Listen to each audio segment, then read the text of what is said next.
तिल भर सूंड बची जल ऊपर, तब हरि नाम उच्चारायण।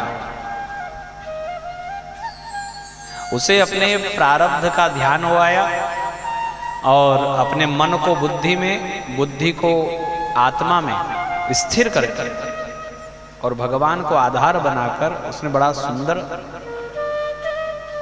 स्तुति की। और वह स्तुति गजेंद्र मोक्ष नाम से प्रचलित है। गजेंद्र मोक्ष का पाठ श्रीमद् भागवत में, और मरते हुए व्यक्ति को गजेंद्र मोक्ष का ही पाठ सुनाना चाहिए। आपको कोई अवसर ऐसा मिले कि आपके घर में कोई मरणासन्न हो, तो आप महान पुण्य कमा सकते हो। गजेंद्र मोक्ष का पाठ। अब हमने कभी पढ़ा हो तो हम सुनाएं, हमने ही कभी नहीं पढ़ा तो हम दूसरों को क्या सुनाएं। भागवत में गजेंद्र मोक्ष है, अष्टम स्कंद। मोबाइल पर निकल जाएगा। आजकल तो मोबाइल से क्या नहीं निकलता, मोबाइल पर निकल जाएगा गजेंद्र मोक्ष।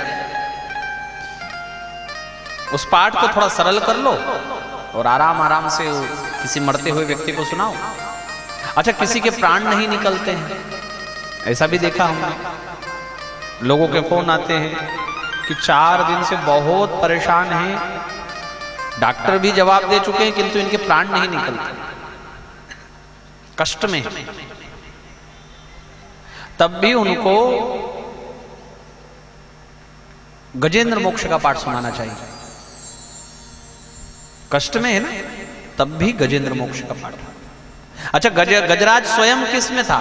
कष्ट में ही तो था, अधर में ही तो था। उसका अपना बल उसको बाहर खींचने को प्रेरित कर रहा था और ग्राह का बल उसको अंदर खींच रहा था, और उस कष्ट में उसका पाठ ही उसको काम आया, गजेंद्र मोक्ष। जो जजाप्य किया उसने, भगवान ने सोचा कि कोई देव जाने को तैयार नहीं, मेरा गजराज डूब जाएगा। कृपा करके भगवान गरुड़ पर आरूढ़ होकर चले। वायु वेग से गरुड़ जाता है, किंतु भगवान को क्या लगा कि आज गरुड़ बहुत धीरे चल रहा था। गरुड़ का दोष नहीं था, भगवान का भक्त के प्रति दया का भाव, उनको वो जो आतुरता हुई, उस आतुरता के आगे भगवान को गरुड़ की चाल भी धीमी लगी, छलांग लगा दी गरुड़ से। नंगे पैर पधारायण, भगवान ने पादुका भी धारण नहीं की, और गजराज और ग्राह दोनों को खींच लाए जल से बाहर। और पहले ग्राह की मुक्ति की, गजराज को बाद में भगवान ने पार लगाया। भक्त का पैर पकड़ने वाला ग्राह पहले भगवान के धाम गए, अपना सुदर्शन चक्र चलाया और उसका सिर धड़ से अलग कर दिया। गजराज के पास कुछ था ही नहीं भगवान को चढ़ाने को, तो एक कमल का पुष्प तोड़ लिया उस सरोवर से, और नारायण अखिल गुरो भगवन नमस्ते कहते हुए उसने वह कमल पुष्प भगवान को अर्पण कर दिया। हे अखिल गुरु नारायण, आपको नमस्कार है। वह कमल पुष्प उसने भगवान को चढ़ाया। कमल पुष्प का अर्थ है मन। श्रीमद् भागवत में कमल का अर्थ है मन, और गजराज के द्वारा भगवान को कमल चढ़ाना, इसका अर्थ है भगवान को मन चढ़ाना। भगवान मन ही तो चाहते हैं। अच्छा, जिसके पास जो नहीं है वही तो वह चाहता है, जिसके पास जो है वो चाहेगा क्या? मोटरसाइकिल नहीं है तो मोटरसाइकिल चाहेगा, कार नहीं है तो कार चाहेगा, मकान नहीं है तो मकान चाहेगा, पत्नी नहीं है तो पत्नी चाहेगा। जो नहीं है उसी की तो डिमांड होती है। भगवान के पास में क्या नहीं है? मन नहीं है भगवान के पास। भगवान अमना है, भगवान का एक नाम है अमना। जिसको मन ना हो वो कहलाएगा अमना, और भगवान के पास मन नहीं होने के कारण भगवान मन चाहते हैं। बाकी तो हम कितना भी उनको कुछ चढ़ाएं,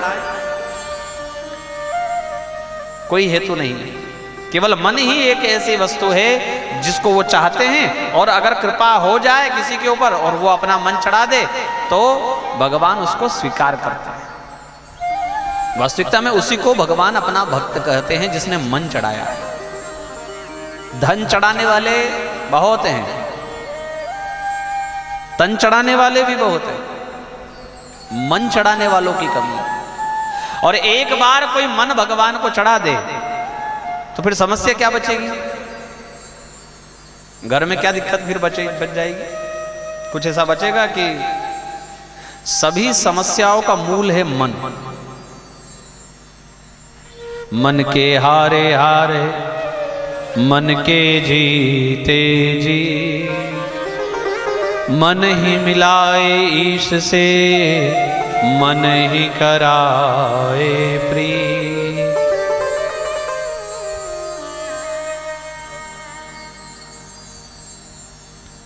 सुख का आधार मन और दुख का आधार मन। और क्या सुख है और क्या दुख है, इसकी परिभाषा अगर आपको जाननी है तो केवल इतना समझ लीजिए कि मन के द्वारा किया हुआ स्वीकार ही संसार में सुख है और मन के द्वारा किया गया प्रतिकार ही संसार में दुख है। इतनी सी परिभाषा है, इसको बदलना भी हमारे हाथ में है। जिसका आपके मन ने स्वीकार कर लिया वही आपके लिए सुख है, और जिसके लिए मन ने आपका प्रतिकार कर दिया, जिस कार्य, जिस स्थिति, जिस परिस्थिति के लिए मन आपका प्रतिकार करता है और फिर भी वो हो जाए तो वो दुख है। तो जिसके लिए मन प्रतिकार कर रहा है उसको स्वीकार क्यों नहीं करते हम? मन जिस चीज के लिए प्रतिकार कर रहा है उसको पहले से स्वीकार करके चलो ना, तो इतना दुख होगा ही नहीं। व्यक्ति अवनति से डरता है, अवनति ना हो। क्या चाहता है? उन्नति चाहता है, उन्नति। और कभी अवनति हो जाए तो बस दुखी हो गया, परेशान हो गया। उसको पहले से स्वीकार करके क्यों नहीं चलते? आज हम 4 सीढ़ी चढ़े हैं, किसी कारणवश एक सीढ़ी नीचे भी आना पड़े तो उसको हम स्वीकार क्यों नहीं करते? क्यों हम 5वीं के लिए ही देखते हैं? मिल जाए भगवान की कृपा है, ना मिले कोई बात नहीं। राजी हैं हम उसी में जिसमें तेरी रजा है, इधर भी वाह वाह है उधर भी वाह वाह है। अच्छा हो तब भी बढ़िया है, बुरा हो तब भी बढ़िया है। उस बुरे में कुछ अच्छा तलाशने का प्रयास कर। अभी कोरोना के बाद जब कथाएं शुरू हुई थी ना, मैंने लोगों को यही कहा, इसमें अच्छा क्या था? बुरा तो जगत ने देखा, अच्छा क्या था? अच्छा था कि आप जो लोग कहते हैं ना कि पानी पीने की फुर्सत नहीं है, मरने की फुर्सत नहीं है, उनको भगवान ने फुर्सत ही फुर्सत कर दी थी। जिनको हम कहते थे हनुमान चालीसा पढ़ो, रामायण पढ़ो, हाँ थोड़ा भागवत जी पढ़ लो, फुर्सत नहीं है। कब पढ़े? फुर्सत ही नहीं। तो उनको भगवान ने फुर्सत ही फुर्सत कर दी। अब इसका क्या सदुपयोग किया गया, क्या दुरुपयोग किया गया, ये आपके ऊपर। कई लोगों ने ताश खेलने में, व्यर्थ के नाटक नौटंकी देखने में अपना 2 साल जैसा कीमती समय बर्बाद कर दिया। इतना बड़ा समय, चाहे कोई विद्यार्थी हो, चाहे कोई जवान हो, चाहे कोई बूढ़ा व्यक्ति हो, इतना बड़ा समय सबके लिए एक भगवान का उपहार था। लोग परिवार के साथ नहीं रह रहे हैं, भगवान ने उपहार दिया कि साथ में रहो। लोग कहते चाहकर नहीं रह पाते, अब तुमको घर में कैद कर दिया, अब रहो। किंतु ना परिवार के साथ, कईयों ने मोबाइल में ही 2 साल काट दिए, दिन भर। 2 वर्ष में अगर कोई चाहता ना तो ज्यादा नहीं 2 घंटे भी पाठ करता तो हर वर्ष में 12 पाठ भागवत जी के हो जाते, मतलब 2 वर्ष में 24 पाठ भागवत जी के हो जाते। 2 घंटे भी बैठता तो 24 बार भागवत जी हो जाते। और एक बार भागवत जी का पढ़ने का फल मैंने अभी आपको बताया, तो 24 पृथ्वी के बराबर दान आपको प्राप्त होता है। किंतु इसका फायदा किसने उठाया? देखो, बच्चे एकदम फ्री थे, ना उनको कोई कॉन्वेंट का कोई लफड़ा था और ना ही किसी प्रकार का दूसरा झंझट। स्वस्थ थे, घर में थे, बाहर का कुछ खा नहीं रहे थे, तो घर में बढ़िया थे, स्वस्थ थे। किंतु किसी ने प्रयास ऐसा किया कि इनको इस समय में हम गणपति अथर्वशीर्ष सिखा दें, इनको इस समय में हम नारायण कवच सिखा दें, इनको हम गजेंद्र मोक्ष सिखा दें, हनुमान चालीसा अपने बच्चे को तैयार करवा दें, सुबह की पूजन को इनको सिखा दें, सुबह उठते हैं तो क्या बोलना है ये सिखा दें। दिन भर मोबाइल चलाया बस, हाँ, खुद ने भी चलाया और बच्चों से भी चलवाया। ये सद उपयोग करने का भगवान की एक कृपा थी। इसका भी हिसाब लिया जाएगा कि तुमको इतना समय मैंने दिया था, क्या किया भाई तुमने इतने समय में। हम बच्चों को कई लोगों से पहले से कहते आ रहे हैं कि भैया ठीक है आप इनको पढ़ाओ, ठीक है आप इनको स्कूल भेजो, बड़े बड़े स्कूल में भेजो जहां इनको 10-10 घंटे का वर्क इनको छोटी छोटी जान को दिया जाए, वहां भी हम स्वीकार करते हैं। किंतु थोड़ा 10 मिनट का तो समय ऐसा निकालो कि इनको एक श्लोक सिखा दो, कुछ ऐसा इनको सिखा दो। राम रक्षा स्तोत्र का पाठ सिखा दो। राम रक्षा स्तोत्र ने, देवी कवच ने कितना फायदा लोगों का अभी किया है, किंतु हम नहीं सिखा पाए, हमने वो बहुमूल्य समय गवा दिया। अभी भी समय है, माताएं बहनें जो नौजवान है ना, जिनके बच्चे छोटे छोटे हैं, घर में पैसा हो या ना हो पर पड़ोसन कॉन्वेंट भेज रही है तो मैं भी भेजूंगी, तुम कहीं से भी पैसा लाओ, डाका डालो, चोरी करो, हाँ, पति को मजबूर करती है, मैं भी वहीं भेजूंगी। और वो जो सिखाएंगे वो हमारा बच्चा, हाँ कितना अच्छा बोल रहा है इंग्लिश, हाँ कितना अच्छा, उसको प्रे करो बेटा, प्रे करो। हाँ क्या होती है प्रे? जितने एक्टर्स है ना, उनको पूछना, उनका इंटरव्यू देखना, डायलॉग डिलीवरी के लिए उनको संस्कृत बोलनी पड़ती है, और जो जितनी अच्छी संस्कृत बोल पाएगा वो उतना अच्छा डायलॉग बोल पाएगा फिल्म में, क्योंकि जिह्वा की कसरत वो केवल संस्कृत से संभव है। हर एक अंग की कसरत है ना, एक्सरसाइज है, जिह्वा की एक्सरसाइज है संस्कृत के श्लोक से। तो अभी भी समय है कि हम एक 2 मिनट का, 5 मिनट का, 10 मिनट का समय ऐसा दें कि ये पाठ हम उनको बच्चों को सिखा दें।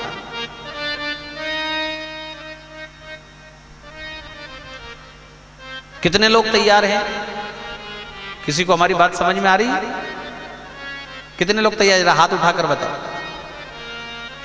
आप स्वतंत्र छोड़ो ना बच्चों को, आप स्वतंत्र छोड़ो, आपको कोई पंडित थोड़ी बनाना है। सबसे बड़ी समस्या तो यही है, लोग ये समझ, अरे तू कोई पंडित बनेगा क्या, क्यों ये पढ़ रहा है? और वो इना मीना डीका बोलता तो वो बहुत अच्छा लगता है कि हाँ ये बढ़िया, तूने अच्छा क्या बोलता है मेरा छोरा। क्या संस्कार है, क्या कॉन्वेंट स्कूल में, एक बार जरा वहां का आप समझो तो सही, परख तो करो कि पढ़ाई के साथ में क्या परोसा जा रहा है बच्चों को। मैं आपको एक कॉन्वेंट स्कूल का एक वास्तविक घटी हुई घटना बता रहा हूं, क्योंकि ये स्कूल कौन चलाते हैं ये आपको पता होना चाहिए, और वो क्यों चला रहे हैं ये आपको पता होना चाहिए। अगर आपको नहीं पता है तो आप भारत देश का बहुत बड़ा अपराध कर रहे हो, आप देशद्रोही होने तक का बड़ा अपराध कर रहे हो। क्या सिखाया जा रहा है वहां पता है? कॉन्वेंट स्कूल में रामलीला का पाठ करवाया गया, तो सुनने वालों को लगा कि क्या बढ़िया बात है। नाम नहीं बताएंगे स्कूल का, देखो है ना, किंतु हमको पता है यहीं का स्कूल है और बहुत महंगा है। रामलीला का पाठ किया गया, सबको लगा कि भैया ये ईसाई लोग होकर के और ये रामचरितमानस और रामलीला करवा रहे हैं, बहुत अच्छी बात है। कैसे करवाई? सीता का हरण हुआ, उस समय लखन मजाक उड़ा रहा है, राम जी उनको तमाचे बरसा रहे हैं, और ये सब देख करके दर्शक लोटपोट हो रहे हैं ताली मार मार कर। हमारे वो छोटे छोटे बच्चे, नन्हे नन्हे बच्चे जिनकी बुद्धि अभी विकसित नहीं हुई है, उनको ये बताया जा रहा है कि ये सारी कथाएं फालतू है, व्यर्थ है, और उसको एक कॉमेडी शो की तरह प्रस्तुत किया गया, और अभिभावकों ने तालियां मारी है, सीटी मारी, हंस हंस के पर लोटपोट हो गए सीता हरण जैसे मार्मिक प्रसंग पर। क्या भर दिया उनके दिमाग में? लाख अब उनके माता पिता उनको समझाए कि हमारी कथाएं क्या है, रामचरितमानस क्या है, पर उनको तो स्कूल जिनको आपने आदर्श बनाकर भेजा जिस स्कूल में, उसने उनके दिमाग में ये भर दिया कि ये कथाएं व्यर्थ है।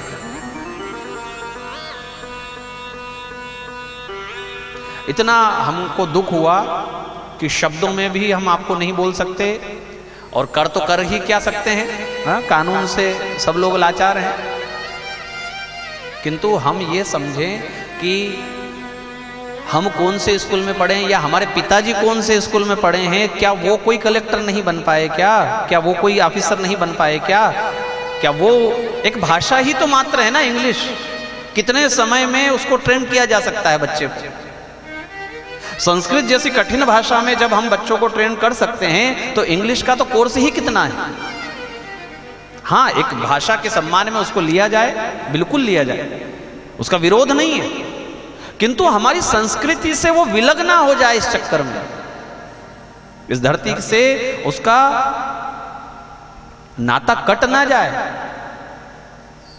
कहीं उसको पैसे के लालच में बाहर भेजो कमाने के लिए तो वो वहीं का होकर ना रह जाए, जैसा कि आज हो रहा है।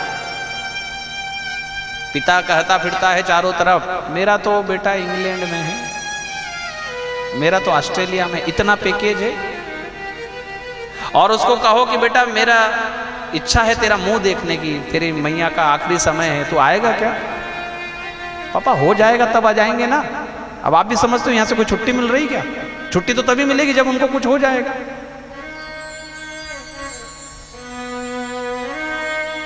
कितना कमाएंगे और कहां ले जाएंगे, क्या स्थिति होगी। जिसने दिया है अपने शरीर का रक्त दूध के रूप में हमको पिलाया है, जिसने अपनी छाती से हमको सींचा है, यदि उसके लिए हमारे पास समय नहीं है तो ऐसे जीवन को ही धिक्कार है।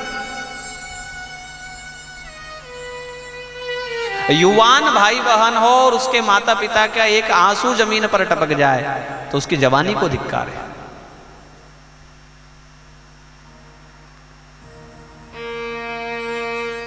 कथा के माध्यम से, ये जो कथा प्रसंग में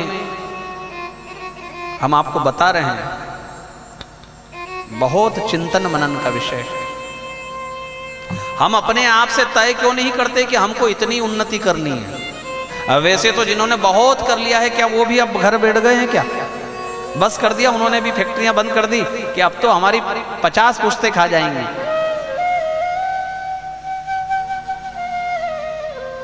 भगवान ने आपको बहुत अवसर दिया है। मैं उन लोगों को धन्यवाद देता हूं, धन्यभागी समझता हूं जो कथा में बैठते हैं, क्योंकि हम ऐसे कई लोगों को जानते हैं जो एक साथ 100 कथा करवा सकते हैं, इतना पैसा भगवान ने दिया, किंतु सुन कितनी सकते हैं? उनसे पूछो कितनी कथा सुन सकते हैं, बोले टाइम ही नहीं है। चीफ गेस्ट बनकर कथा में आते हैं, मुख्य अतिथि बनकर के आते हैं और बस आकर के व्यासपीठ का पूजन करते हैं, माला पहनाते हैं। और भगवान ने हमको अवसर दिया है।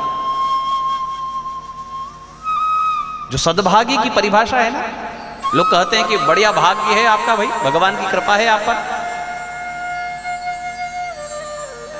अति हरि कृपा जाहि पर होई, अति हरि कृपा जाहि पर होई, अति हरि कृपा जाहि पर होई, अति हरि कृपा जाहि पर होई।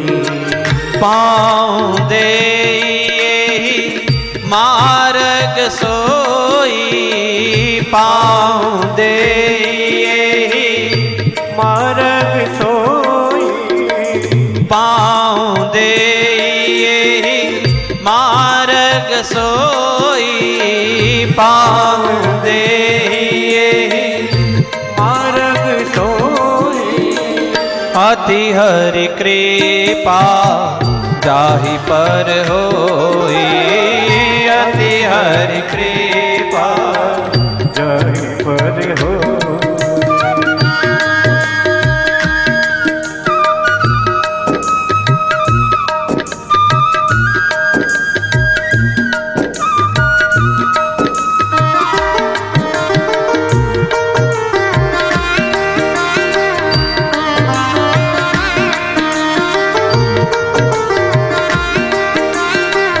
रामचंद्र भगवान। अति हरि कृपा जाहि पर हुई। देखो, एक होती है कृपा। आजकल कृपा को भगवान की ऐसा छोटा बना दिया है। मकान दुकान अच्छा हो जाए ना तो बोले भगवान की कृपा है। अच्छा मकान बनाया भाई, बोले भगवान की कृपा है। बहुत बढ़िया शादी की आपने बच्चों की, बहुत भगवान की कृपा है। तो तुलसीदास जी ने सोचा कि अगर ये छोटे छोटे काम में ही भगवान की कृपा हो गई तो फिर गरीबों पर क्या हुई? ना तो उनका ढंग का मकान है, ना तो उनका विवाह बेचारे बच्चों का ठीक से कर पाते हैं। तो इसका अर्थ है कि भगवान की कृपा गरीबों पर तो है ही नहीं। तुलसीदास जी ने इसको अति कृपा का नाम दिया। कृपा ही यदि धन दौलत से होने लगी तो उन्होंने अति कृपा कह दिया। अति हरि कृपा जाहि पर होई, पांव देई एहि मार्ग सोई। यहां आकर कौन बैठेगा? जिस पर भगवान की अति कृपा है, थोड़ी नहीं, अति कृपा है। ये भगवान ने अवसर दिया और इस अवसर का हमको लाभ उठाना चाहिए। तो ये प्रण कर लो कि अब हम 10 मिनट 5 मिनट बच्चों को ये कुछ भी, जो श्लोक आपको अच्छा लगे, कराग्रे वस्ते लक्ष्मी कर मध्य सरस्वती। संडे का दिन आए तो कथा में लेकर जाओ। सुबह उठे तो ये श्लोक बुलवाना है, पृथ्वी को स्पर्श करें उससे पहले क्या श्लोक? ना जाने कौन से गुण पर दया निधि रीझ जाते हैं, जो न रोए निज पिता की वेदना पर, उठाकर गीध को अपनी गोद में आंसू बहाते। इसलिए अपने बच्चे को कोई तो ऐसा गुण सिखा दो कि ना जाने कौन गुण पर वो रीझ जाए।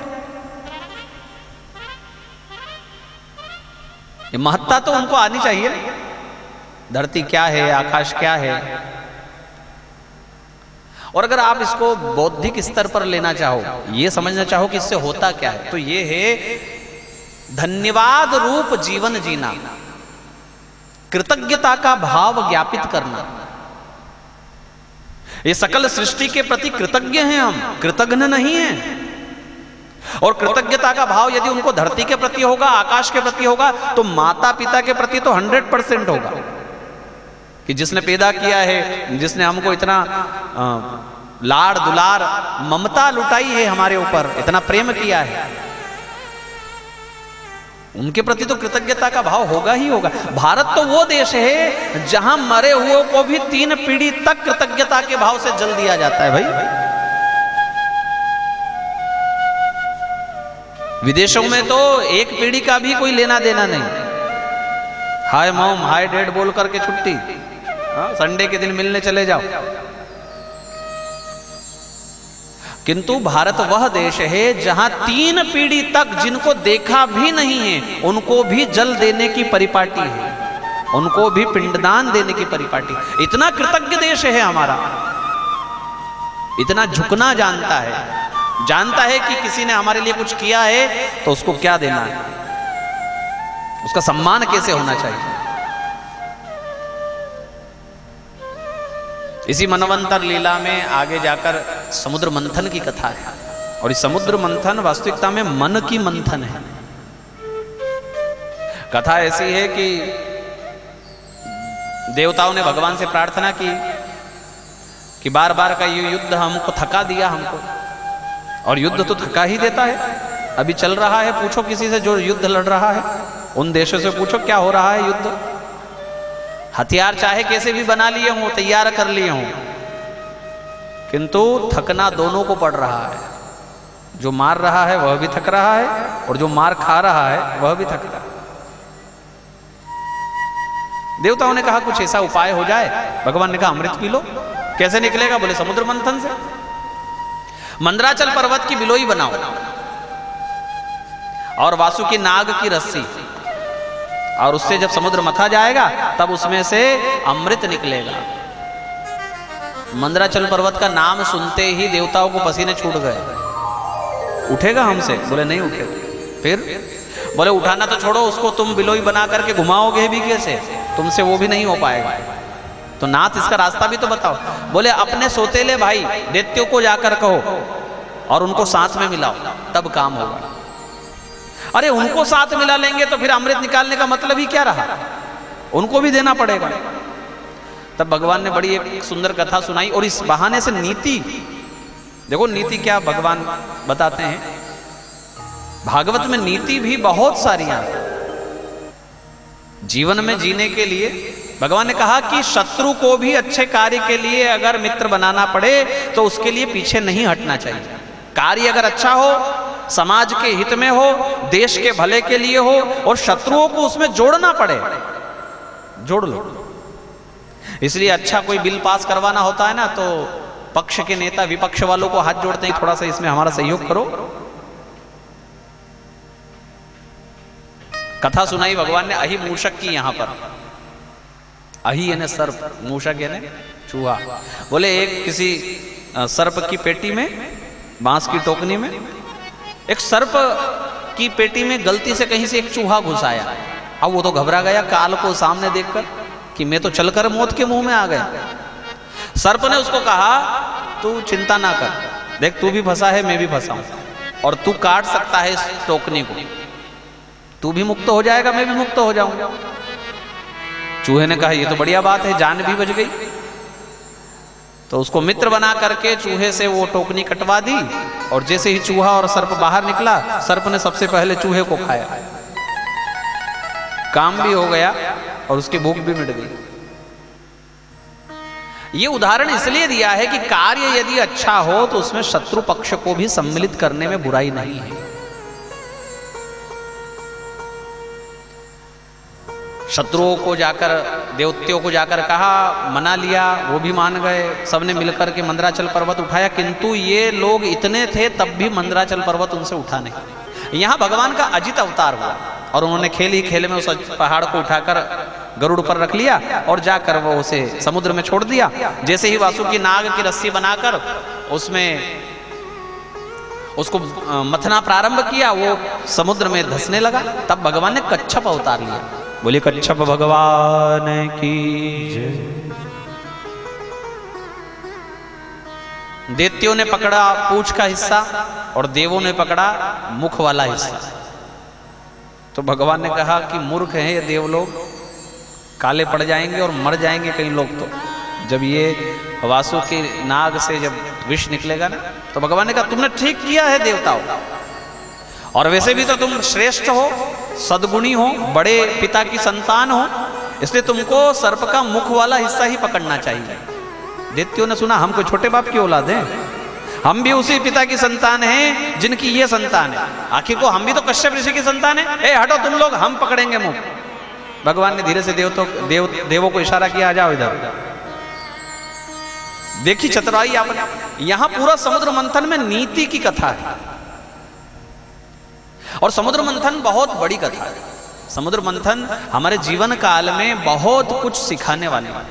इसलिए भागवत की अनेक कथाओं में से तुलसीदास जी को जब जब अवसर मिला तब तब उन्होंने समुद्र मंथन से अपने कई प्रसंगों को जोड़ा है, क्योंकि यह समुद्र मंथन मन के मंथन की कथा है। जिस प्रकार से समुद्र अपार है वैसे मन भी अपार है। अगर कोई मुंबई घूमकर आया और मैंने नाम लिया मुंबई, तो चौपाटी पर पहुंचकर खड़ा हो गया वो इतनी देर में। अगर कोई बद्रीनाथ होकर आया और मेरे नाम लेते ही उसको दिखने लगा होगा वहां का सब दृश्य। कोई वृंदावन होकर आया, पल नहीं लगेगा आपको, एक पल नहीं लगेगा। हम आपको कहें आम, दिखने लगेगा। वैसे भी सीजन है, ये मन है जो पल में यहां पल में वहां, इसलिए अपार है। और जिस प्रकार समुद्र को मथने के लिए मंदराचल पर्वत की बिलोई थी, वैसे ही मन को मथने के लिए धैर्य रूपी बिलोई चाहिए। धीरज, धीरज धर्म मित्र अरु नारी, आपत काल परिखेहु चारी। धैर्य रूपी बिलोई, और उसमें वासुकी नाग की रस्सी थी। तो अपने मन को मथने के लिए गुण रूपी रस्सी तैयार करो। और गुण होते हैं दो प्रकार के, सद्गुण और दुर्गुण। दुर्गुण ही दैत्य है और सद्गुण ही देव है। अब जरा अपने सद्गुणों को एक तरफ खड़ा करो, अपने आत्म निरीक्षण करो मुझ में क्या क्या बात अच्छी है उनको एक तरफ खड़ा करो, कुछ बातें हमें बुरी भी निकलेगी तो उनको एक तरफ खड़ा करो। और जब दोनों तरफ से घर्षण शुरू होगा ना, दुर्गुण अपनी तरफ खींचेंगे, सद्गुण अपनी तरफ खींचेंगे, तो अंदर से क्या प्रकट होगा? सबसे पहले आएगा हलाहल विष।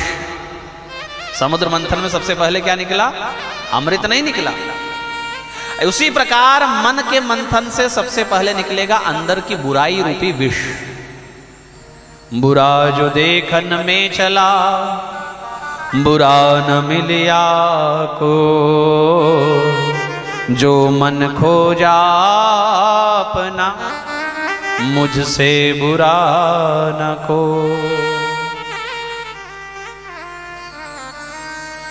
ये बुराई रूपी विष, इसको निकालना जरूरी है। और निकालकर नीलकंठ के सामने रख दो, वो पान कर जाएंगे। आपके अंदर जितनी बुराई है भगवान शिव लेने को तैयार है। तो लोग उल्टा करते हैं, जो जो शिव जी ने अपनाया उनको ये अपनाने जाते हैं। किसी ने कह दिया कि वो भांग खाते हैं, तो भांग के बहाने शिव जी के पास पहुंच गए। किसी ने कह दिया कि गांजा पीते, अब भगवान जाने लिखा कहां है। तो गांजे के शौकीन लोग अपने आप को भोलेनाथ का भक्त कह करके पहुंच गए उनके पास, पर इनको ये नहीं पता कि उनके गले में तो सांप भी है, हाँ बिच्छू भी है वहां। तो वो तो हलाहल विष का पान करने वाले हैं, और तुमसे कोई कह दे तो चूहा मार ना खा पाओ। भाई प्रसाद लो तो पूरा लो ना, थोड़ा थोड़ा छांट छांट करके प्रसाद लोगे क्या? भांग अच्छी लगी तो उठा लिया, धतूरा अच्छा लगा तो उठा लिया। वहां तो सर्प भी है एक, उसको भी जरा घर में पाल कर देखो। शिव जी ने पाला है तो अपने घर में भी पाल कर देखो। इसलिए शिव जी ने समाज की बुराई को अपनाया है, वह कोई प्रसाद थोड़ी है। बुराइयों को लिया है और दिया क्या है? पूरा जगत भगवान ने भक्त को दिया है। स्वयं ने शमशान का वास लिया, कैलाश पर्वत पर जो रहे पूरी धरती हमको दी, पूरा सुख ऐश्वर्य भगवान ने हमको दिया है। इसके पश्चात अप्सराएं वहां से निकली हैं, ऐरावत हाथी निकला है, उच्चैश्रवा घोड़ा, कामधेनु गाय, कौस्तुभ मणि, और सबको भगवान ने यथा योग्य बांट दिया, जो जिस लायक था।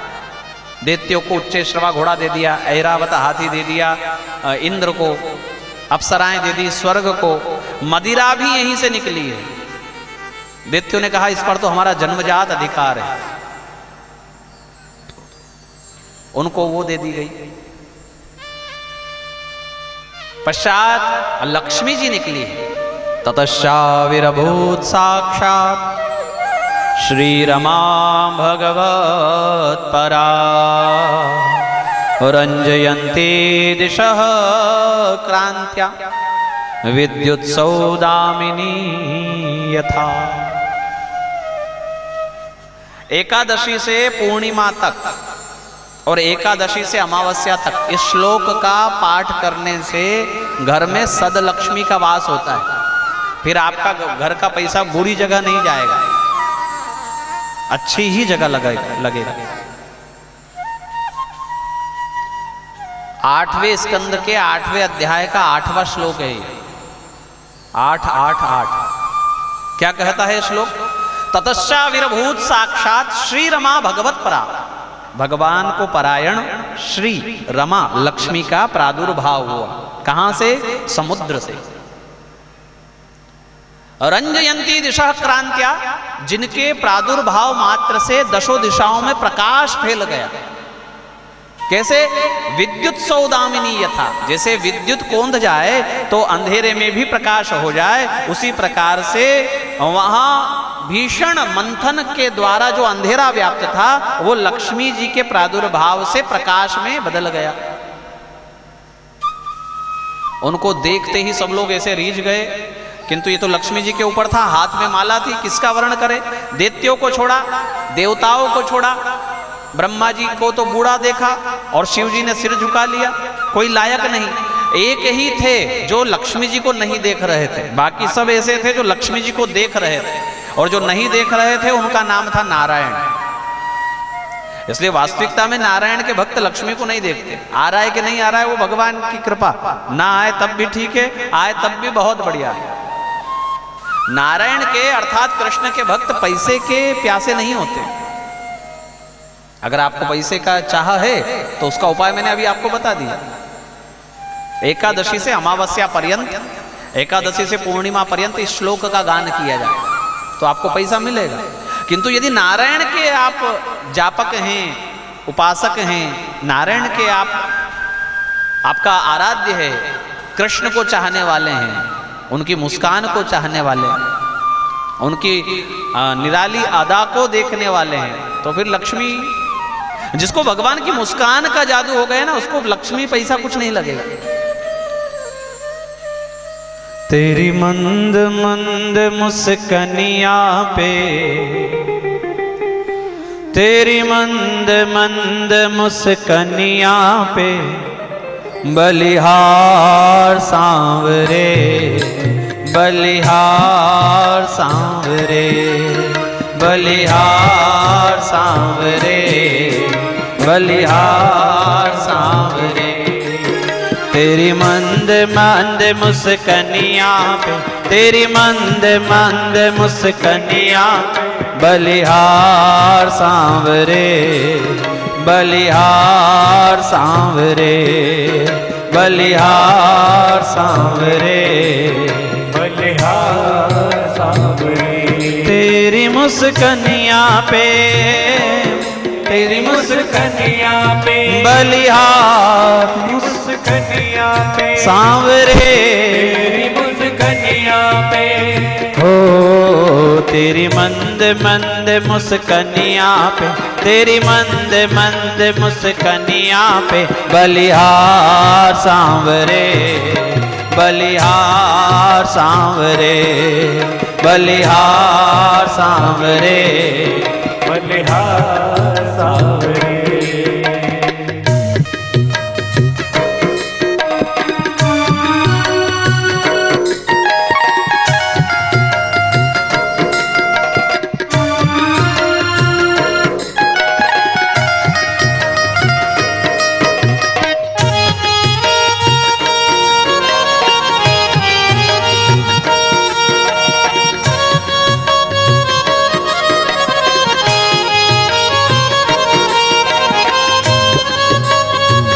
जरा ताली की सेवा देते हुए सभी।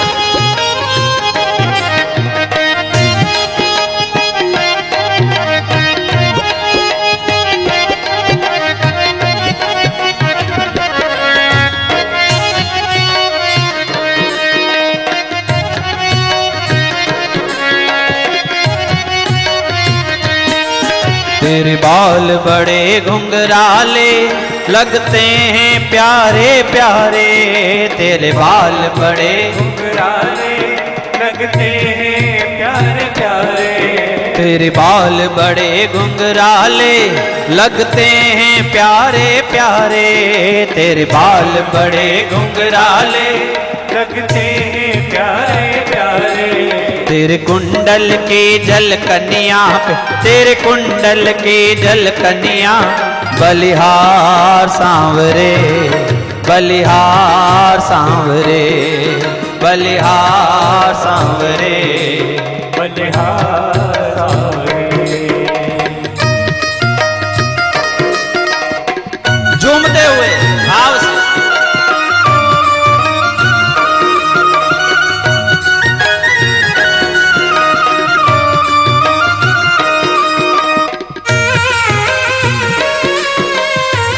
श्री राधे।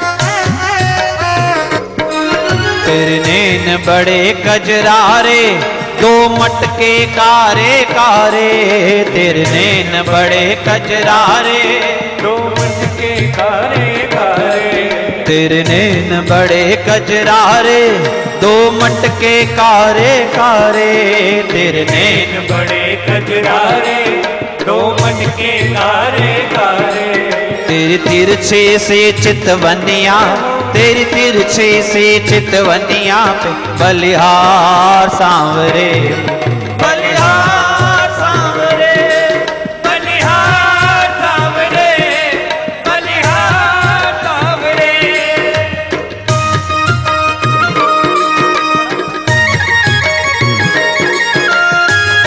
श्री राधे।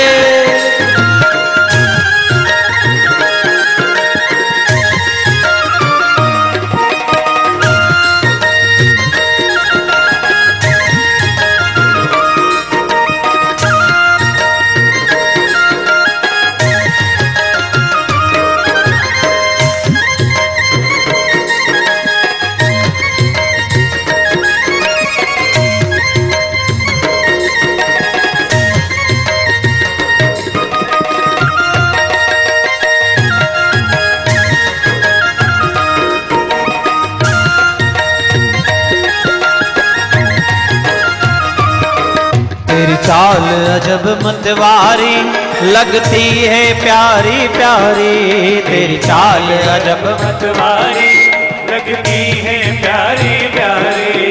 तेरी मधुर मधुर पैंजनिया पे, तेरी मधुर मधुर पैंजनिया पे बलिहार सांवरे, बलिहार सांवरे, बलिहार सांवरे, बलिहार सांवरे। तेरी पैंजनिया पे, तेरी पैंजनिया पे बलिहार पैंजनिया पे सांवरे, तेरी मुस्कनिया पे हो, तेरी मधुर मधुर मुस्कनिया, तेरी मधुर मधुर मुस्कनिया बलिहार सांवरे, बलिहार सांवरे, बलिहार सांवरे, बलिहार सांवरे।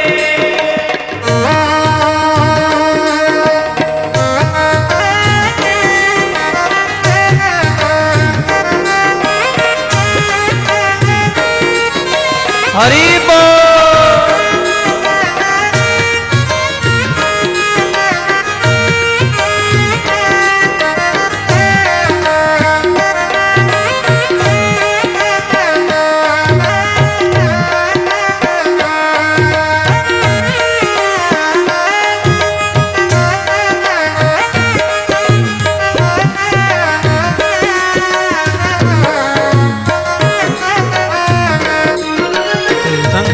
राधा प्यारी लगती है न्यारी न्यारी, तेरे संग में राधा प्यारी लगती है न्यारी न्यारी, तेरे संग में राधा प्यार लगती है न्यारी न्यारी, तेरे संग में राधा प्यारी लगती है न्यारी न्यारी। इस युगल छवि पे मैं कान्हा, इस युगल छवि पे मैं कान्हा बलिहार सांवरे, बलिहार सांवरे, बलिहार सांवरे, बलिहार सांवरे।